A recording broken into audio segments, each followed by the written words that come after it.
వీళ్ళ character asset చేసి నీళ్ళు ఎత్తుకపోవాలనేది వాళ్ళ ప్లాన్.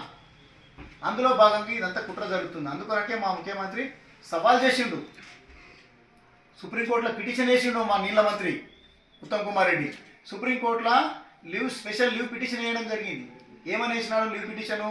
మాకేదైతే కృష్ణానది నీళ్ళల్లో మాకు అన్యాయం జరిగింది, కృష్ణానది నీళ్ళను గ్యాలన్లతోని లీటర్లతోని గ్యాలన్ల కొలవండి, గ్యాలన్లతోని టీఎంసీలో కొలవండి, టీఎంసీలో కొలిసి మాకు దాదాపు 450 నుంచి 500 టీఎంసీల వాటర్ రావాలి మా కృష్ణాలో.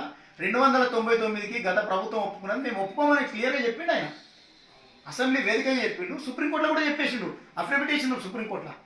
సుప్రీంకోర్టు చీఫ్ జస్టిస్ ఏమనంటే మధ్యవర్తులతో ఏదైనా మాట్లాడుకోండి అన్నాడు. అందుకనంటే మా సీఎం ఏమన్నాడు, ఆ సీఎం అసలు నేను మాట్లాడడానికి కూడా సిద్ధమే, మా స్టేట్కి అన్యాయం జరిగితే ఊరుకుండేది లేదని ఆయన మొదటి సంధి చెప్తున్నాడు. ఆ మాట మొదటి సంధి కూడా ఆయన గట్టిగా చెప్తున్నాడు.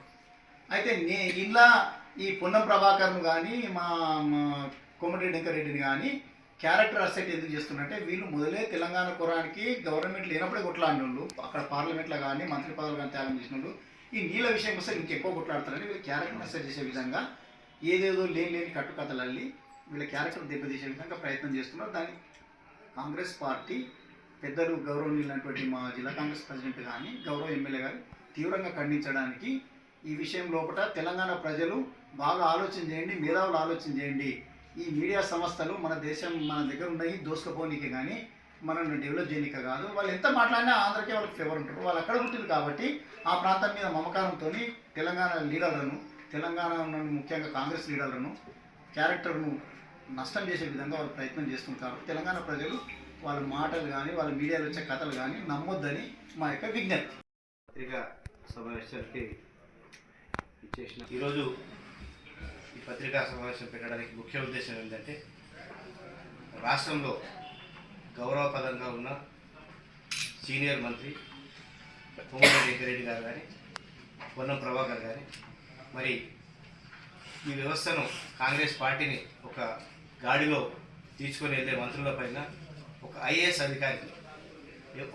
అధికారిని పైన అనవసరమైన నిందలేసి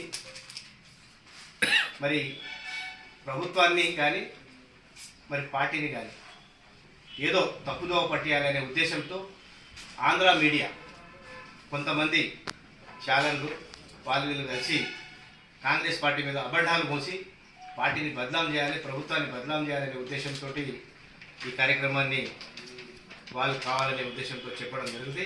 ఎందుకంటే ఈరోజు మంత్రి కానీ ఐఏఎస్ ఆఫీసర్లు కానీ ఇద్దరు కలిసి పని చేయడానికి ముందుండి పనిచేయవలసిందే.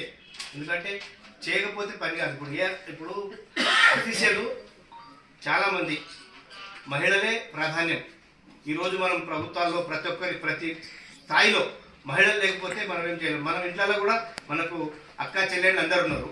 మరి వాళ్ళని సంబోధించి మీరు మాట్లాడాలి కానీ ప్రతి ఒక్కరు ఏదో ఉన్నప్పుడు ఆఫీసర్లను అనేక విధాలుగా హరాస్మెంట్ చేసి వాళ్ళని మనస్తాపాన్ని గురి చేసి ఈ ప్రభుత్వానికి పని చేయకూడదనే ఉద్దేశంతో ఈ ఆంధ్ర మీడియా పెద్దలు ఇప్పుడు మైపాలని చెప్పినట్లు ఈ ఆంధ్ర మీడియా దీన్ని వ్యతిరేకిస్తున్నారు. మరి ఈ సీనియర్ మంత్రి నిన్న బాధపడుకుంటూ మాట్లాడిన పాపం ఆయన. ఎందుకంటే నేను ఎప్పుడో నా కుమారుడు చనిపోయినప్పుడే నేను సగం చచ్చిపోయినా, సగం నేను మంచి ఉద్దేశంతో ప్రజలకు సేవ చేయడానికి మమకారంతో పనిచేస్తే కావాలని అనవసరమైన నిందలేస్తున్నారు అనేది చాలా బాధపడుకుంటా చెప్పడం జరుగుతుంది. ఎందుకంటే అంత పెద్ద సీనియర్ మనిషి, పెద్ద మనిషి ఆయన అంత బాధపడి ఆ మాట చెప్పిందంటే ఏదైతే మీడియా ఏవైతే తప్పుడు కథలు చెప్పిర్రో వారికి క్షమించేది లేదు. తప్పకుండా ఇటువంటి కార్యక్రమాలు చేస్తే కాంగ్రెస్ పార్టీ నుంచి తప్పకుండా వాళ్ళకు బుద్ధి చెప్తామని కూడా చెప్పుకుంటే అవకాశం. సభాధ్యక్షుడు వికారాబాద్ జిల్లా డిసిసి అధ్యక్షుడు ఈరోజు ఇలాంటి సమావేశం జరుపుకోకూడదు. అయినా కొన్ని మీడియా ఈరోజు ఉన్నటువంటి ఎలక్ట్రానిక్ మీడియా వాళ్ళు మళ్ళీ గతంలో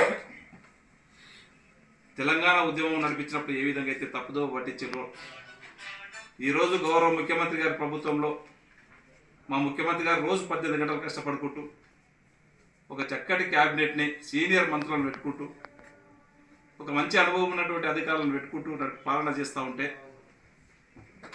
ఈరోజు లేనిపోని అబండాలు అందరూ కూడా కాదు, కొంతమంది కొన్ని ఛానళ్ళు ఏ విధంగా గవర్నమెంట్ని అప్రతిష్ట పాలు చేయాలా, ఏ విధంగా మంత్రులకే కానివ్వండి గౌరవ పెద్దలకు చెడ్డ పేరు తీసుకురావాలనే విధంగా ఈరోజు దుష్ప్రచారం చేయడం జరుగుతూ ఉన్నది. ఇది ఆ ఛానళ్ళకు ఒకటే చెప్తా ఉన్నాం, చాలా తప్పిదము. మేము కూడా జర్నలిస్టులమన్నా ఎలక్ట్రానిక్ మీడియా ప్రింట్ మీడియా చాలా గౌరవిస్తాం. కానీ మీరు చేసేటువంటి పనులు మొన్న గౌరవ మంత్రి గారి పైన వచ్చినటువంటి ఇదే కానివ్వండి, ఐఏఎస్ ఆఫీసర్ల పైన వచ్చినటువంటి మీరు ఇచ్చేసినటువంటిది చాలా తప్పిదం. అది అలాంటి ప్రైవేట్ స్వేచ్ఛ ఏదన్నా దానికి భంగం కల్పించడం, ఒక ఇంట్లో ఉన్న వాళ్ళని తీసుకొచ్చి రోడ్డు మీద పెట్టడం చాలా తప్పిదం ఇది. దయచేసి మీ ద్వారా వారికి ఒకటే నేను చెప్తా ఉన్నాను, ఇలాంటి పని మరి ఎప్పుడు కూడా చేయొద్దు. తప్పకుండా మీరు చేసినటువంటి తప్పిదాన్ని ఇప్పటికే మా గౌరవ మంత్రి గారు ఎంక్వైరీ కూడా చేయడం జరిగింది దీనిపైన. ఎందుకంటే ఆయన తెలిసేతో నిబద్ధత కలిగినటువంటి వ్యక్తి. ఆయన ఆ రోజు తెలంగాణ కోసం తృణప్రాయంగా ఆ రోజు మంత్రి పదవిని కూడా వదులుకున్నటువంటి వ్యక్తి. ఈ రోజు కొత్తగా రాజకీయాలకు వచ్చినటువంటి వ్యక్తి కూడా కాదు. ఒక 5 సార్లు ఎమ్మెల్యేగా, ఒకసారి ఎంపీగా గెలిచి అపారమైనటువంటి తెలంగాణలో ఉన్నటువంటి ఇప్పుడున్నటువంటి క్యాబినెట్లో ఒక మంచి అనుభవం ఉన్నటువంటి వ్యక్తి అతను. అతనిపైన కానీ మా పొన్నం ప్రభాకర్ పైన కానీ ఇలాంటి అబండాలు వేయడం ఆ ఛానల్ వాళ్ళకు మంచి పద్ధతి కాదు. మళ్ళీ ఇలాంటి దుష్ప్రచారం చేసి మా గవర్నమెంట్ మీద బురద జల్లి, మొన్ననే మా ముఖ్యమంత్రి గారు అసెంబ్లీలో చాలా చక్కగా నీళ్ళ దోపిడీ గతంలో ఏ విధంగా జరిగింది దాన్ని ఆ విధంగా మయమాటలు చెప్పి తీసుకుపోయారు ఆంధ్రకు. మళ్ళీ ఆ విధంగా అది తప్పు అని చెప్పి తెలంగాణ ప్రజలకు వినిపించే విధంగా చాలా మంచి ప్రజెంటేషన్ ఇవ్వడం జరిగింది. ఆ రోజు నుంచి కొంతమంది కళ్ళు మడుతూ ఉన్నాయి. మళ్ళీ ఆంధ్ర వాళ్ళకి ఏ విధంగా అయితే మళ్ళీ మాకు నష్టం జరుగుతూ ఉన్నదో వాళ్ళందరూ కూడా ఇప్పుడు ముఖ్యమంత్రి గారు కానివ్వండి, ఆ క్యాబినెట్ కానివ్వండి, చాలా డీప్గా వెళ్ళి వాళ్ళు పర్ఫెక్ట్గా ఈరోజు పనిచేస్తూ ఉన్నారు. మళ్ళీ మాకు నీళ్ళ దోపిడీ అవుతుంది, మా నీళ్ళకు మాకు ఇబ్బంది అవుతుంది, మేము ఇప్పటివరకు తీసుకున్నటువంటి నీళ్లు మాకు బాగుండే మళ్ళీ మాకు ఇబ్బంది అవుతా ఉందని చెప్పి ఇటువంటి ఛానళ్ళను ముందుకెట్టి కొంతమంది రాజకీయం నడుపుతా ఉన్నారు. దయచేసి వారికి మేము ఈ వేదిక ద్వారా ఒకటే చెప్తా ఉన్నాం, ఏది ఉన్నది పాయింట్స్ ఏదైతే ఉంటే దాని మీద కొట్లాడదాం, కానీ అనవసరంగా పర్సనల్ ఇష్యూస్లలో పోయి వారిని డ్యామేజ్ చెయ్యొద్దు. ఎందుకంటే గౌరవంగా ఉన్నటువంటి ఈరోజు అధికారులు, ఐఏఎస్ ఆఫీసర్ అంటే ఈరోజు మాటలు కాదు, వాళ్ళు ఎంతో కష్టపడి రాత్రనక పగలనక ఎంతో చదువుకొని ఈరోజు ఐఏఎస్ పాస్ అయ్యారు, తెలుసు ఐఏఎస్ ఆఫీసర్. అలాంటి వ్యక్తులను కూడా ఈరోజు మీరు రోడ్ల మీదకి గుంజి లేనిపోని అబండాలు వేస్తూ ఉన్నారు. ఇలాంటి అబండాలు వేస్తే ఖచ్చితంగా మీలాంటి ఛానళ్లకు మళ్ళీ బుద్ధి కూడా చెప్పవలసి వస్తుంది. దయచేసి ఇలాంటివి మరెక్కడ కూడా పునరావృతం కాకుండా చూసుకోవాల్సిన బాధ్యత అందరు కూడా ఉందని చెప్పి కూడా అలాంటి వారికి మీ ద్వారా గట్టిగా హెచ్చరిస్తూ ఉన్నాం.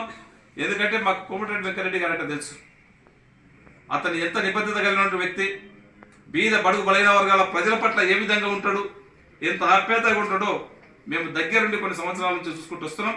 ఒక మంచి వ్యక్తిని ఆ విధంగా చేయడం నిన్న చెప్తా ఉంటే చాలా మాకే బాధ అనిపిస్తూ ఉంది. నా కొడుకు చనిపోయినప్పుడే నేను సగం చచ్చిపోయినా, ఈ రోజు నన్ను బజార్లోకి ఇడ్చి ఆ ఛానల్ మొత్తం చనిపోయినాయని చెప్పి చెప్తా ఉంటే కొద్దిగా ఇబ్బందికరంగా అనిపిస్తూ ఉంది. దయచేసి ఇలాంటి తప్పిదాలు ఎప్పుడు కూడా చేయొద్దని చెప్పి కూడా మీ ద్వారా అలాంటి ఛానళ్లకు వినియోగించుకుంటున్నాం. Thank you.